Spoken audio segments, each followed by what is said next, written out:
Breaking news. Mr. President, criminal liability today. Do you take responsibility for at least being careless with classified material? I take responsibility for not having seen exactly what my staff was doing. It goes in and points out things that appeared in my garage, things that came out of my home, things that were moved not by me, but my staff. Mr. President, for months when you were asked about your age, you would respond with the words, "Watch me." Many American people have been watching, and they have expressed concerns about your age. That is your judgment. That is your judgment. That is not the judgment of the press.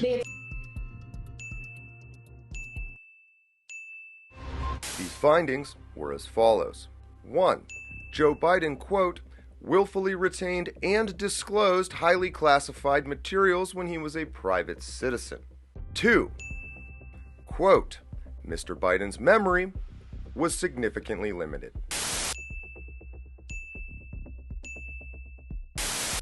Biden twice appeared confused about when his term as vice president ended. Biden, who speaks frequently about his son Beau's death, could not remember, even within several years, when he died.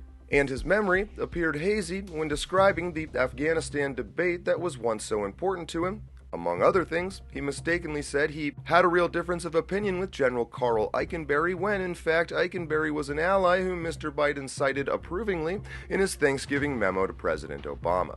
Yet despite the conclusive findings that Biden broke the law by retaining classified documents as vice president, something not illegal for Trump, who was president, and despite Biden, quote, disclosing highly classified material to his biographer and God knows who else, which Trump didn't do, yes, this is real.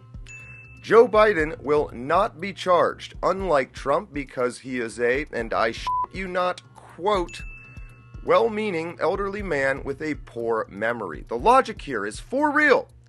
Joe Biden is too senile to prosecute. He is 100% proven guilty, but he is too retarded to be held responsible, and hey, no big deal, he is just fine to be leader of the free world on the eve of thermonuclear annihilation. That's the icing on the cake you've been left to eat. Joe Biden's Alzheimer maneuver came just minutes after the historic interview between Tucker Carlson and Russian leader Vladimir Putin, in which Putin calmly, cleanly, and lucidly engaged Carlson for 2 hours while wielding encyclopedic historic knowledge, spycraft doublespeak, self-referential callbacks, and a PhD-level understanding of geopolitics.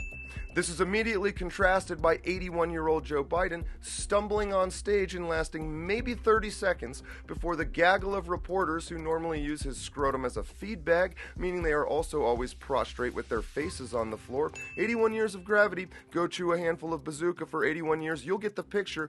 Point is, his own Team Biden propaganda machine took less than a minute to confuse this body's exhibit into a quantum-entangled mess of lies and mouth noises. They say it takes a good memory to be a good liar. Joe Biden's probably somewhere between a goldfish and the remains of a goldfish on a graceful conical descent down the shit-soaked ceramic trapway of a Section 8 Mansfield. It's not so much about can he maintain the lie as it's about can he keep breathing and not die long enough to maintain the charade of presidential power. Putin talked about this as well. We'll have a complete breakdown of that interview shortly. For now, if you find yourself saying, wait a minute, John, you're saying Biden did illegally as VP what Trump did legally as P, and also disclosed that info, and Trump is being prosecuted for what he might have done legally, but Biden is not being prosecuted for what he definitely did illegally, because Biden is mentally unfit to stand trial, and therefore Biden should keep being president. I say no, no, no, no, no, friend. That is not right. That's perfect.